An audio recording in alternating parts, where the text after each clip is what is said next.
You're listening to Messy Jesus Business, a podcast about radical gospel living.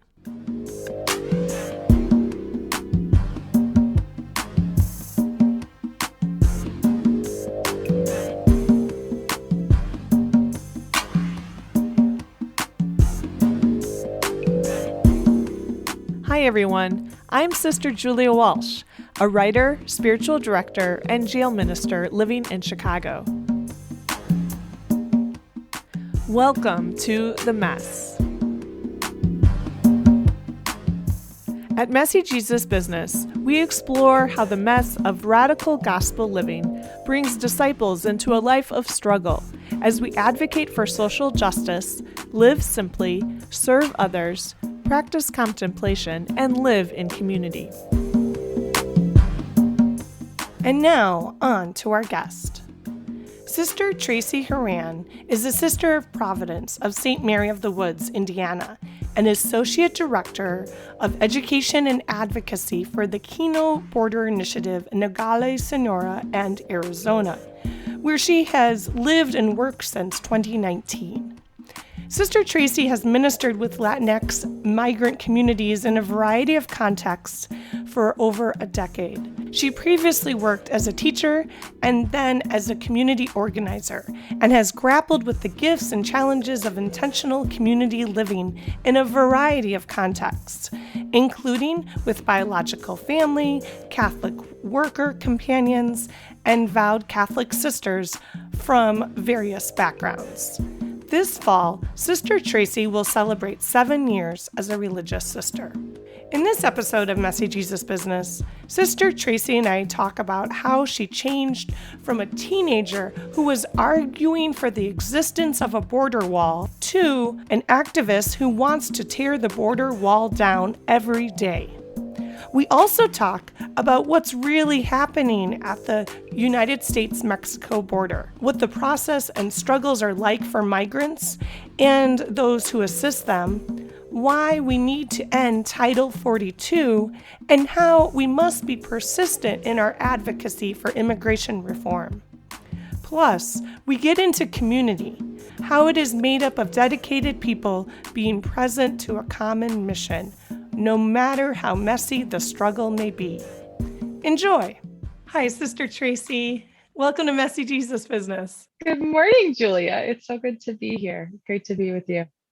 Thanks for coming on the show. I know you're very busy at Kino Border Initiative there in Nogales, and you have a lot on your plate every day as you're working to educate and advocate and companion folks. And I'm just excited to hear your wisdom. But before we get into that and into the reality of what's really going on on the border, because those people like me who are in the north, like all the way up in Chicago and stuff, it's sometimes hard for us to really imagine. So, but before we get into that, I'd like to hear, how did you realize you were called to minister at the border as a Sister of Providence? That's a great question. I'll try to give the medium range version of that because we could have a whole show talking just about that experience. But, it's interesting. When I was in high school, I had an experience in my Spanish class when the teacher would use debate to help us practice our Spanish. And the debate at that time, which was more than 15 years ago, was whether we should build a wall at the US-Mexico border. And I was very vocal because from what I heard from my friends and from the news and, other people in my life, it was really clear, like people who are crossing into the US are breaking the law. And so, we should build a wall so that people don't break the law and they're criminals, right? And so I was very vocal about that point of view. It's kind of hard to believe now, but yeah, that's where I was at that time in my life. Okay. And so my teacher was really smart, and she said, well, it's clear that you understand that side of the debate. So what I'm going to ask you to do is research the other side and argue that side. And I was furious because I knew my opinion and I was right. And how dare you ask me to research this view that's not correct? But I was also, a student who was kind of high functioning and like, I'm going to get an A on this project. So I decided to research anyway. And what I found was that I had no idea I had no idea why people were crossing the border. I had never even considered the reasons, the push factors, the individual lives of people that were facing that decision. And so that was the first time that I really started to kind of crack open this awareness in myself. And, years later, here I am, I'm talking to you from Nogales, Sonora, and I can see the border wall from outside. If I go out on the street, it's about a block from our house. And there's nothing that I wouldn't give to just tear that wall down. So that was kind of where it started. And then fast forwarding a bit, when I joined the Sisters of Providence, my first ministry after I left the mother house was as a community organizer, working mostly with migrant communities on things like deportation defense and really trying to separate the local police from ICE so that people weren't getting detained for things like a minor traffic infraction. And after a few years, I felt honestly kind of burned out and just the need for a change. And so I started looking, and I wasn't really planning to go far from home. Home for you, what is Indiana? Yeah, so I'm from Indianapolis. Our mother house is in Western Indiana, St. Mary of the Woods. Yeah, so I kind of imagined that I would stay nearby so I could live with other sisters in Providence and, find a way to kind of continue similar work maybe, but kind of in a different direction. So I wasn't looking to move far away, but I actually around that time, a good friend of mine, Sister Janet Gilday, who's a sister of charity, I had lived with her when I graduated college and I was first really discerning, just an inspiring woman and full of joy and lots of energy. She died of cancer that spring that I was discerning this ministry changed.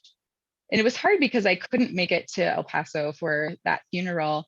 And so what I did to sort of grieve was I went online and I Googled her name and like sisters on the border and immigration to just find like articles that she had written. She wrote for various publications and videos of her. It was like my process. But somewhere as I was Googling her name and those descriptive words, I came upon the Kino Border Initiative and I really just stumbled upon it. And I happened to notice that they had a job opening for an education coordinator. My background's in education, and I feel like I did a lot of educating as an organizer as well. And so I kind of looked at it and I thought, well, my sisters are never going to go for this. Like, I would have to move across the country and I'm not really looking to go so far away. But it just caught my attention. And so I decided, well, I'm just gonna apply and see. I'll put it on my list of things that I present in my discernment to our leadership team or to my mentor. It probably won't happen, but I'll just add it to the list. And so I did add it to the list, and it turned out in my conversations, I learned that our leadership team was also discerning how to respond to the situation at the border. So that was in 2019 with all of the family separation that was happening and the detention of children. And so when I brought that to them, they felt like it was sort of a response to their discernment as well. And it turned out that there is a group of sisters, missionaries of the Eucharist from a Mexican community who also work at the Kino Border Initiative. So when I was looking on the website, I thought, I wonder if they would ever let me live with them. And I have my own stereotypes about religious life and Catholicism in Mexico and Central and South America. So I thought, I don't know if this will be a good fit, but I reached out to them and we had a conversation, and there was just so much alignment with our focus for mission. And I started to get excited about it. So then it turned out there was another funeral for Janet back in the Midwest in Cincinnati, where their mother house is. And I was able to go to that funeral. And I just felt as I was looking, so they had an image of Janet near the altar, and I was looking at her face and her smile, and I felt her kind of beckoning me to come to the border. And just a couple hours later, I received a phone call from Joanna Williams, who is now our executive director, offering me the position. And so it really felt very spirit-led. So here I am. Wow. And what would you say to your high school self at this point? That's a good question. I'm not sure there's much that I could say. I think, we're ready to hear things when we're ready. And I think at that time in my life, there was, there was a lot of like exerting my own ego and feeling like I was the center of the universe, as all high schoolers do. So I don't know there's much that I could say except to look on myself with compassion, maybe say that, just try to stay open. I even think to say you don't know everything, that's not really helpful to a high schooler. Right. But I think I imagine myself more just looking on myself with love and compassion. And, there's a wise sister from our congregation that says, you know what you need to know when you need to know it. So there's part of me that thinks there's not much that I could say, that it's just really more of a process that I had to live through, and lots of generous people willing to share their stories with me and accompany me along the way. So the people you've met through your ministries, as community organizer and now as educator on the border, they've been your teachers. Definitely. And I think it even goes back to, so when I graduated college, I taught middle school for a couple of years in El Paso. That was the time when I lived with Sister Janet and a group of Sisters of Charity and other women who were discerning. And at our school, we had, in my classes, I had about a third of my students lived in Juarez, Mexico, and crossed the border every day to come to school. And so I remember within my first few months, one of my students just disappeared and we didn't know what happened. There was no communication from her family. And then, a week later, maybe we learned that there had been a bomb in front of her house, that her family was being targeted by organized crime. And so, those moments I had to face this empty chair in my classroom every day and realize that this violence was happening, and this family that should be able to seek protection didn't have access to that. So, those experiences really just called me to ask more questions and go deeper and try to understand, what is happening and why is it this person who lives so close to the US can't access that safety in El Paso, which is one of the safest cities in the country.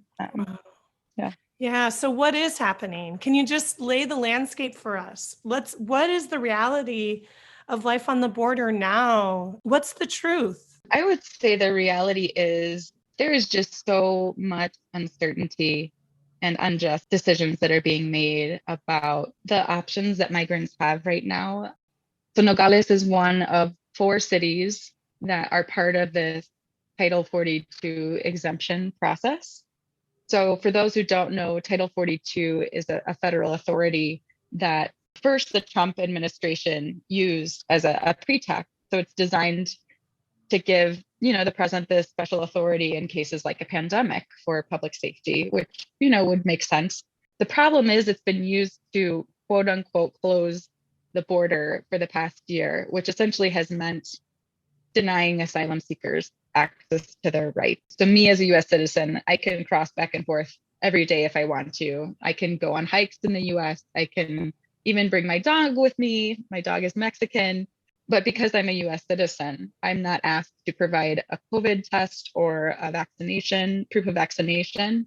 At the same time, people who are fleeing persecution can approach a port of entry and say, I'm here seeking asylum.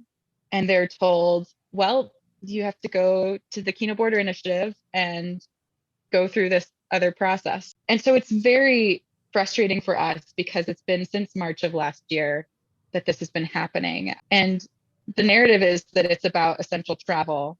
While to me, an asylum seeker's right to asylum is much more essential than my right to go take a hike in the mountains. So it's really kind of laughable, but the reality is it's really serious for a lot of people who are here waiting. And so they show up to us, we put them on a list to get an appointment, to get a screening to see if they would be able to enter this process for people who are fit into a category of vulnerability. And so, there's been a lot of advocacy, and the beautiful thing has been the work that migrants have done and other advocates have done to really push on Title 42 and just expose how ridiculous it is to say that this is about COVID when for most of this time, the US has had many more cases of COVID than Mexico has.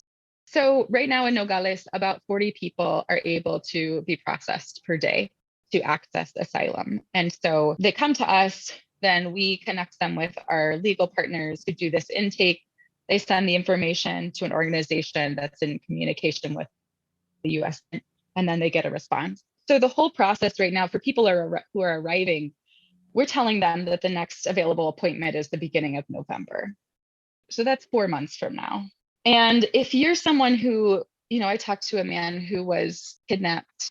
He had tried to cross the border, and the people who said they would guide him into the desert actually kidnapped him and tried to extort him and make him call his family members and ask for money. He then escaped later, but those people are in Mexico. And so he's still in Mexico. And to tell him you have to wait 4 months to access this process, where you may or may not be able to seek asylum and cross into the US. Most likely you'll get detained because you're a single adult traveling by yourself. It's really, really hard. So these conversations we're having with migrants every day, having to tell them, you're here fleeing violence, and you're just going to have to figure out what to do for the next 4 months and whether you think your family can survive during that time. Which you can imagine if you're in that situation and all you want is for your family to be safe. We have really seen the control of organized crime and the level of threats and violence here in Nogales has really increased over the past year and a half, to the point where we have seen kidnappings attempted kidnappings right outside of our building. We've seen lots of people who come to us because they are receiving threats in Nogales. And so people are just stuck. That's not it's just completely flying in the face of the commitments we've made as a country based on both US and international law to say these people have a right to seek protection. And so I think one thing that's really hard about it is that I remember, in the organizing we've done with who have really been fighting over the past year to restore asylum protections. There are people who were returned to Mexico under MPP or the Remain in Mexico policy last year. It started in 2019 and continued in 2020. So a lot of those people have been processed earlier this year, which was really exciting for us. But at the same time, we're seeing the same thing now. It's just in a different form. So people who try to cross through the desert to seek asylum because it's the only way they can access those rights are being sent back to Mexico. Some of them do if they have the luck of encountering a Border Patrol agent who hears their fear claim and is willing to channel them to an interview and the correct authorities, within the US government. That's great, but we're still seeing lots of people who are not getting that access.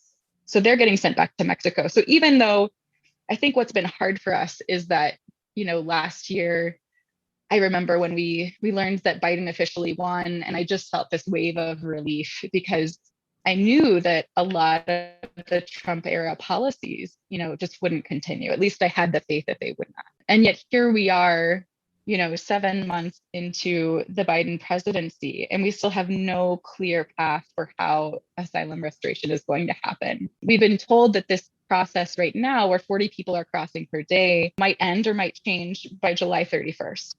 So that's, like a week from now, and we still have no clue what the new process will be. So when migrants are asking us what to expect, we feel that frustration with them and just that anger that, these people have a right to know what their life is going to be in these next months. They have a right to have the information they need to make these decisions. And most of all, they have a right to access protection. And it's just simply not being upheld right now. Help me understand what we need to advocate for regarding Title 42 and how we can do that. Yeah, so actually just yesterday, we learned that Title 42, there was some hope that it would be ended this month, at least for families with children. As of yesterday, it's officially been extended through the end of August. So for me, ending Title II is a very low bar ask. Like at a minimum, we're saying give people access to due process. Don't return people to danger. It feels like a ridiculous ask to me because, this shouldn't be happening. And it was something that was started under the Trump era that it seemed clear to most of us that Biden would not continue this policy. So the very low bar ask is asking the Biden administration to end using Title 42 to exclude migrants from accessing their right to asylum. Beyond that, honestly, what we're starting to envision is, we need to push for a full restoration of access to asylum at our ports of entry. This is something that is really recent.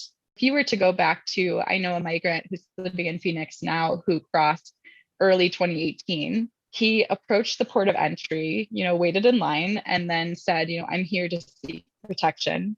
And he was processed right away. That was 3 years ago. So this is a new phenomenon to create all of these obstacles and hoops for people to jump through just so that they can access this right that our laws recognize they have.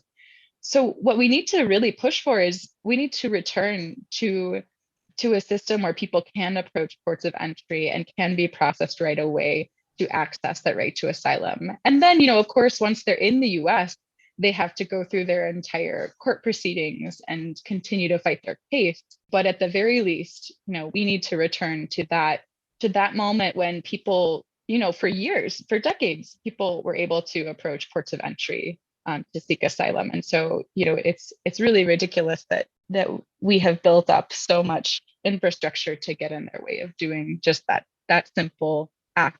I just want to encourage all of our listeners. Yeah, let's advocate for the end of Title 42 and comprehensive and compassionate immigration reform. And let's just be like the widow, right? In the Gospels, who just keeps asking and asking God over and over and over.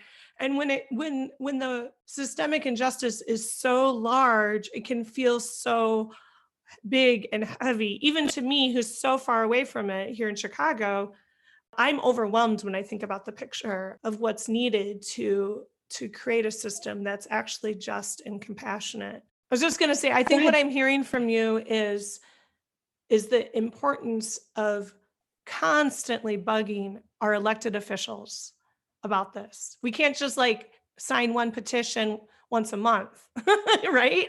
And then say, oh, I did my part. Right.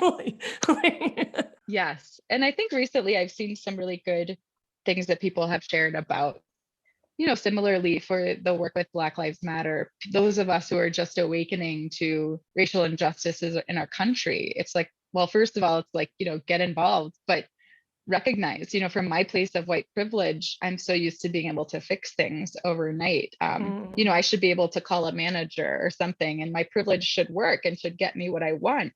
Well, that's not how this works for people who have over years and decades and centuries been placed at the bottom of the hierarchy of human value. That's just not how the system works for people. And so, yes, that persistence and perseverance is so crucial. And the other thing that I really want to do is continue and encourage people to lift up, not to accept the minimum. I think sometimes in these political sort of world of compromise and deal making, it's really easy to get into this trap of, well, let's just ask for what we think we can get. The reality is it's our job as people of faith to actually lift up what we want. And so, we can, yes, we are asking for an end to Title 42, but also we want to ask for a full restoration of asylum, because that is absolutely possible and doable.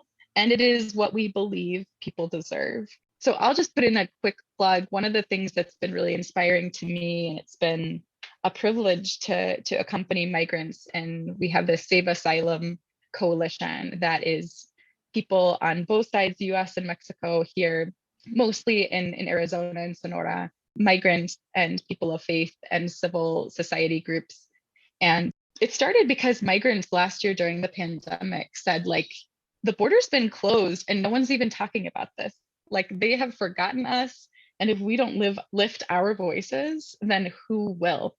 And so they really pushed us. We were kind of hesitant and had things on hold because of COVID, but they said, listen, this is not the time for us to stop. This is actually the time that we need to lift our voices the most. And so it continues to inspire me. So now, because of this window that we have where some people have gotten processed through the ending of MPP and through this consortium process, there are some migrants who are in the US that we've stayed in touch with. And the most compelling thing to me is that they continue to be involved. There's a number of people who say, I want to still be part of this movement. I want to still work for justice from the other side, and that really are concerned still about migrants that are arriving. Easily they could say, oh, great, like I'm here, I'm good, I'm going to focus on my own asylum case and what I need to do. But they know what it was like to be here, and they know that people are still living that now. Yeah, thank you. It seems like a really important movement to pay attention to and support. And I know that you've written about the Save Asylum movement for Messy Jesus Business on the blog. So we'll have to link to that in the show notes for the listeners so they can hear your perspective from the ground and some of the voices that you encounter. I feel like you're helping me to feel encouraged and to not be overwhelmed. Even though I before we even began recording, you said that, yeah, things are really hard and it's really hectic and chaotic and, things are really busy. You said that yesterday you fed 700 people. Yeah, 770 something people that came to our center. And I think that was a new record for us. So, before the last couple of months, a day where we had lots of people would be like maybe 300, felt like overwhelming. And so now we've been experiencing more than double that number. So it's a lot. Yeah. So people are desperate for their basic needs, their basic rights, shelter, food, clothing, safety. Yeah.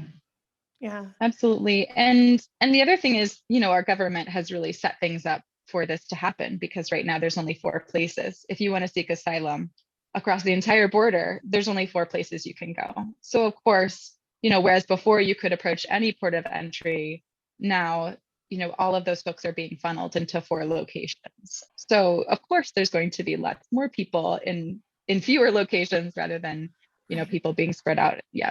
So it's really been, it's by design to create that kind of situation. Oh, it's horrific. It's horrific. In all your encounters and this life of advocacy and compassion and companioning folks that you're living, I'm curious what you're learning about what community is. Mm. Yeah, I think, there's like layers of community here. I have the sisters I live with, and that's been just a crucial support when we come home and pray together in the evening, and each person can share, just kind of debrief the encounters we've had, which a lot of times are really hard. And then there's this broader layer of the Save Asylum work, which I've been really grateful, particularly to kind of organize these migrant spaces, because especially during the pandemic, people have been so isolated. We as the staff team had felt that, migrants have expressed it. So I remember when we first started organizing, inviting migrants to come together and be part of this binational Save Asylum work, just the feeling, just the relief that it was to be in a room together and talk about what was happening. And it felt so important for people to know that they weren't alone. And a lot of times I would just sit back and, they would just talk amongst themselves and share, someone would share, I dealt with this extortion or these threats. I'm really scared for my kids. And then someone else would say, me too, I feel that. And so that's been so important. I remember to the point that there was one particular family that they had experienced extortion on one particular day. The mom of the family was texting me, and that morning she said, I'm not going to come for the food this morning because I'm still feeling really scared. But she made the decision to come to our organizing meeting that afternoon. And I remember being kind of surprised, but then I also remember thinking, well, of course, like she doesn't want to be alone today.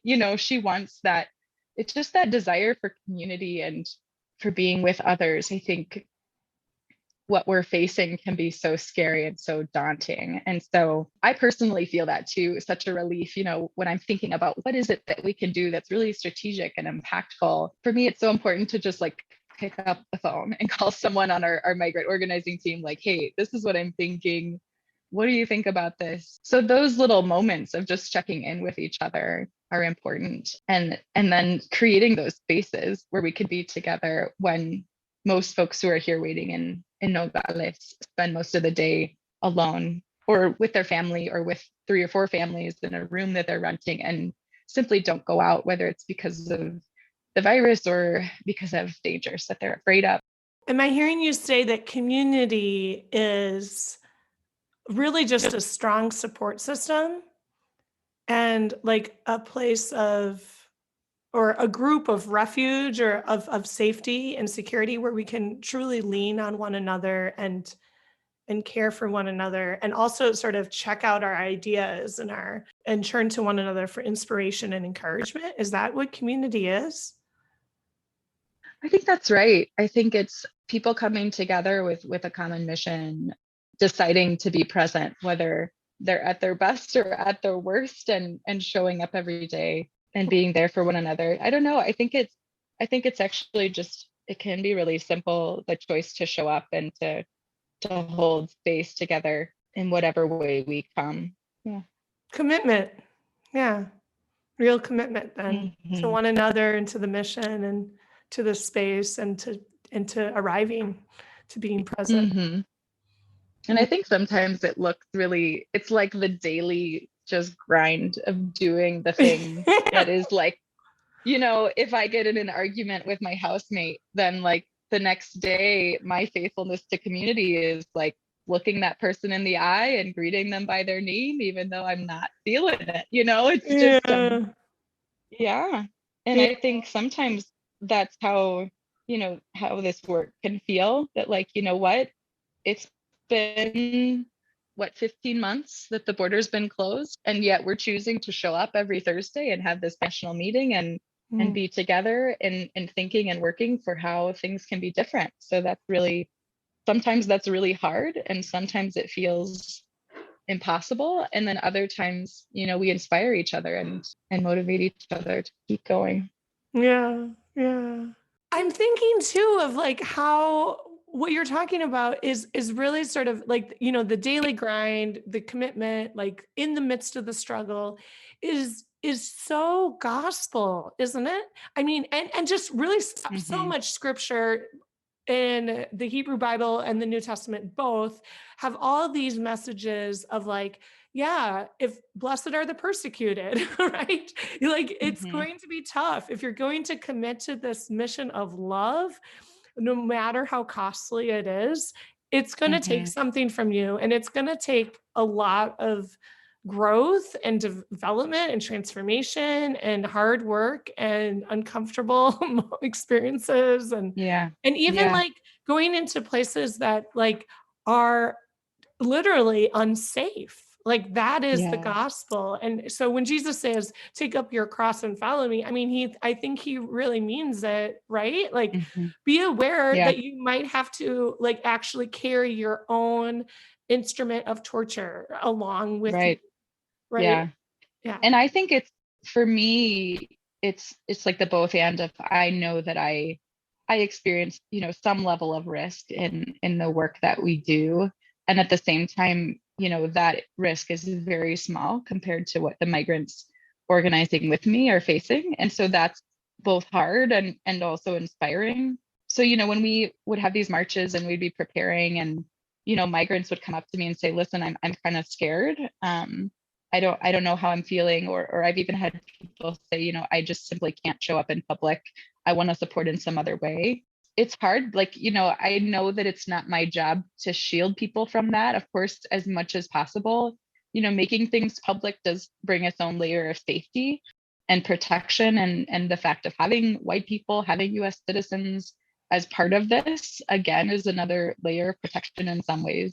But there's nothing that I can do in the end of the day to protect people. I can't say to the folks who decide to show up at the wall for a protest that nothing bad will happen. We'll do everything we can, and we'll invite the National Commission of Human Rights to be there and to document and all of those things. But at the end of the day, there's always risk, whether it's real physical risk or, the emotional piece, which is again another piece of trauma. One of the things your question and your comment makes me think of is we've done a couple accompaniments of families who wanted to present at a port of entry to ask for asylum during the past year as part of one of our protests. So the beautiful thing is we're able to show up and support them and actually process and walk with them as far as we can until they go in. And they always are accompanied by, someone from our team and a lawyer. But as much as you prepare someone for that experience of encountering authority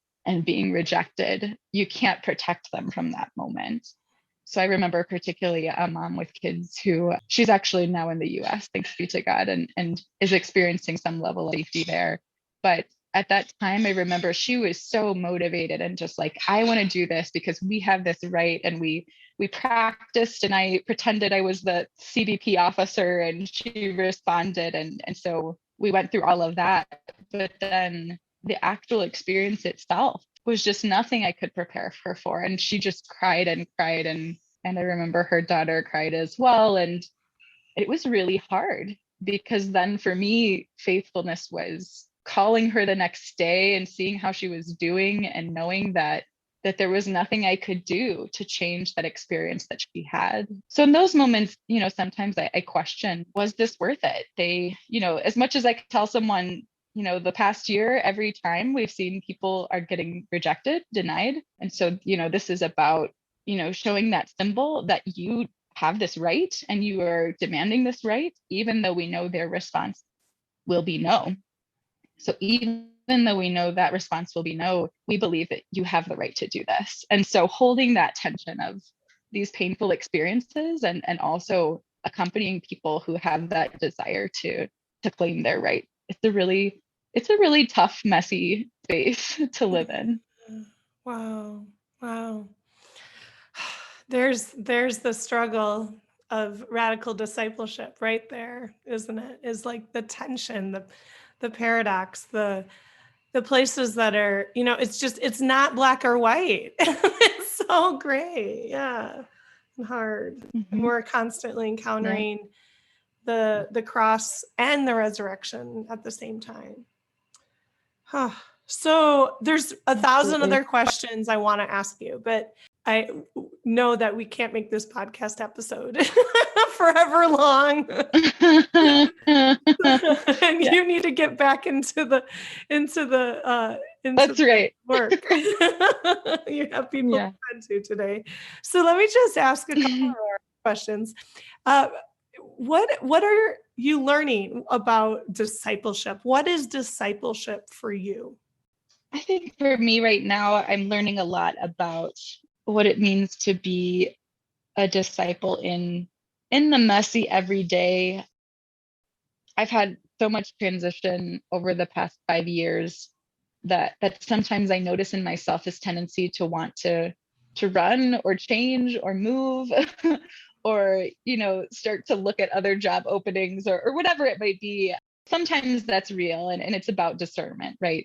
But other times it just means there's something else going on here that I need to go a little bit deeper.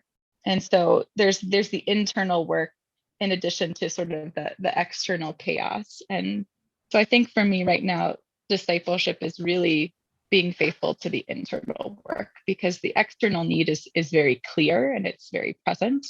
And so there's definitely a temptation to escape into that, to avoid dealing with sort of the secondary trauma and the frustration and the disappointments of this administration in the past 7 months. So being faithful to that internal work, not turning away, taking those moments to go up the mountain, to find the seashore or whatever it might be, and knowing that is important too. When you see a line of 100 people, it's really easy to say, well, I should just be working more hours, or I don't need to sleep as much. We could be organizing around the clock here, but I know that's not of God. And I know that's not the real discipleship, that without that groundedness, the rest isn't possible. And it doesn't flow from the same grounded place. Mm-hmm. So in the midst of the action, being really committed to contemplation and your prayer life. Absolutely.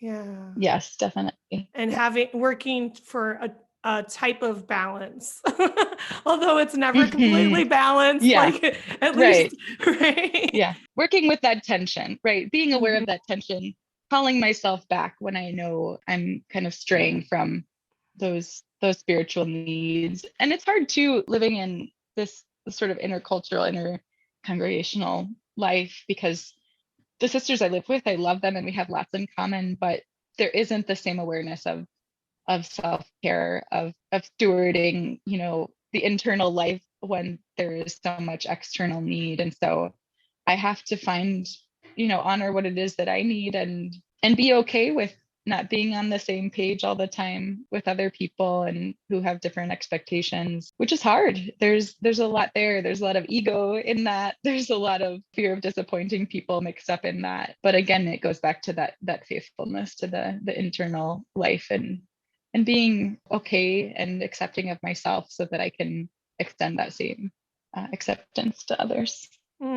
That's a beautiful encouragement. Thank you so much. So, Sister Tracey, what is messy about all this? We've explored it some, but how would you what do you want to really highlight and underline when it comes to the messiness of radical discipleship on the border as a sister of Providence? I think one thing that's a constant messiness for me is figuring out what my role is as a white woman from the US living here in Mexico and ministering alongside migrants. That is a constant question for me. And I think with those of us who are white, it's a lifelong commitment to discern that. It's something that won't go away because white supremacy is so prevalent and we have a lot of work to do. And so, asking myself, what's my motivation going into this conversation or this meeting? What's the work that I'm doing to center people of color, people whose stories are different from mine, the migrants who are doing this work? And sometimes that means using my platform to amplify those voices. Other times it means just simply getting out of the way. Sometimes it means extending invitations to people who won't be included otherwise. It's never easy and I never do it perfectly, but it does. There are moments when I wonder, am I the person that should be doing this? And I think something that's been helpful to me is, constantly going back to my own story and recognizing, what are the moments where I've experienced exclusion or felt I don't belong that really drive me, and being really honest about that so that I can enter authentically into these spaces.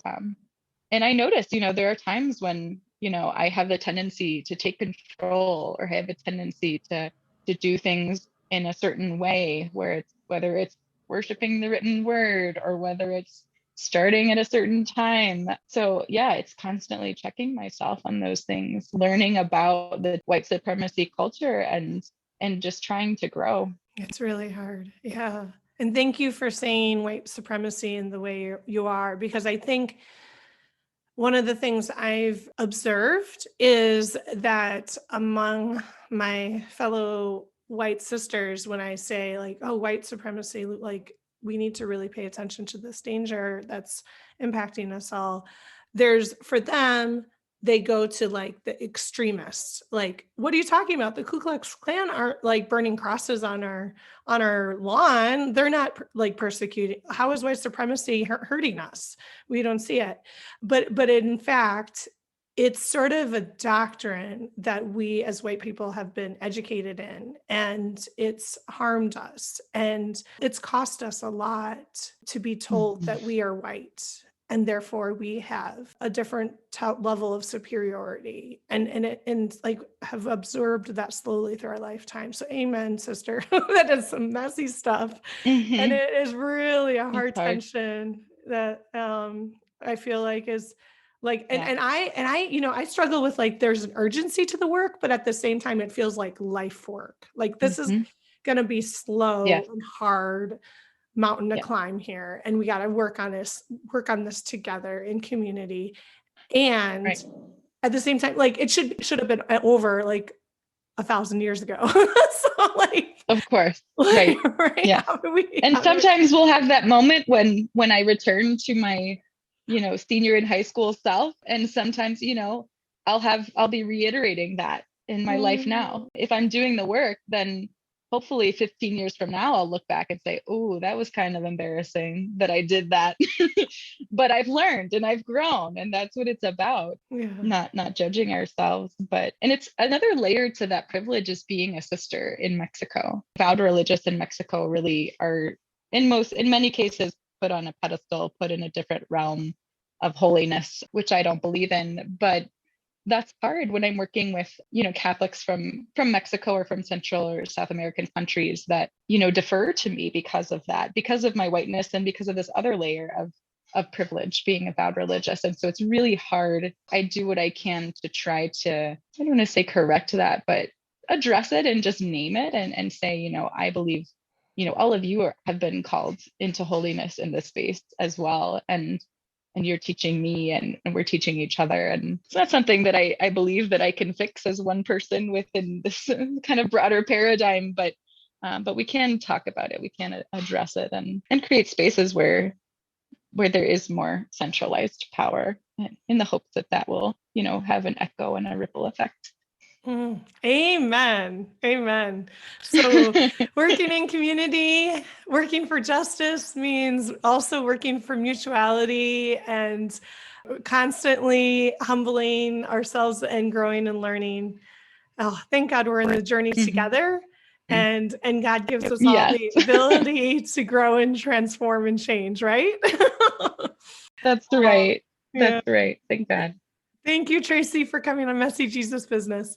And before I let you go, could you please just share a little bit about how the listeners can support you and your work at Kino? Yeah, there's lots of ways. My first thing, if you haven't talked to Congress, your senators and your congressional representative about restoring asylum, find a way to do it. You can really just show up at their office and talk to a staffer at any time. They just need to hear from more people and more consistently that this is important. The other piece, we always take donations. You can find more about that at kinoborderinitiative.org. We have a wish list on our page, and we can always use things like men's tennis shoes and jeans and backpack. We go through those really quickly. So for people who want to send a physical donation or order something online and send it. And then just, with your prayers and with conversation, sacred conversations with others where you can invite people, particularly people maybe you don't agree with, to just talk about and think about these issues. It would be a really powerful way to grow this work. Thank you so much. Thanks so much for coming on the show, giving your time and for all you do. Know of our prayers and support and love. Thanks, Julia. It's really a joy. And it's fun to just have some time to talk with a friend as well. So I appreciate it.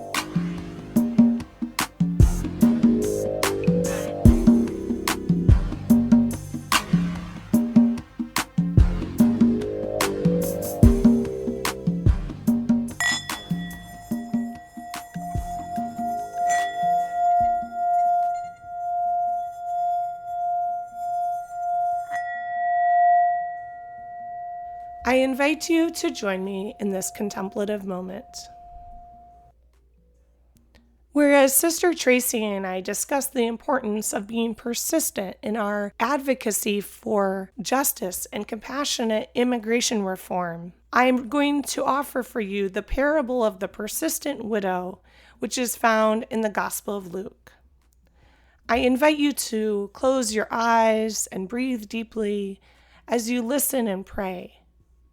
Notice if the Spirit wants you to pay special attention to a particular word or message today. A reading from the Gospel of Luke, chapter 18, verses 1 through 8. Then he told them a parable about the necessity for them to pray always without becoming weary. He said, "There was a judge in a certain town who neither feared God nor respected any human being. And a widow in that town used to come to him and say, 'Render a just decision for me against my adversary.' For a long time the judge was unwilling, but eventually he thought, 'While it is true that I neither fear God nor respect any human being, because this widow keeps bothering me, I shall deliver a just decision for her, lest she finally come and strike me.' The Lord said, 'Pay attention to what the dishonest judge says. Will not God then secure the rights of his chosen ones who call out to him day and night? Will he be slow to answer them? I tell you, He will see to it that justice is done for them speedily. But when the Son of Man comes, will he find faith on earth?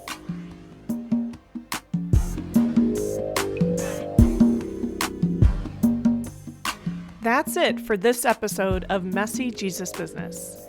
Thanks for listening. Messy Jesus Business is produced and hosted by me, Sister Julia Walsh, and edited by Cherish Bedzinski. You can find us online at messyjesusbusiness.com and on Facebook, Twitter, Instagram, and Patreon. If you like what you heard, please be sure to mention our podcast to your friends and followers. And we'd love to have your support via Patreon. From the bottom of our hearts and the middle of the mess, thank you. Messy Jesus Business is produced in partnership with the Franciscan Sisters of Perpetual Adoration. You can learn more about our religious community and donate to our mission at www.fspa.org.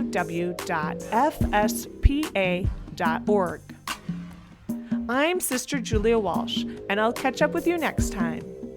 Until then, peace and all good.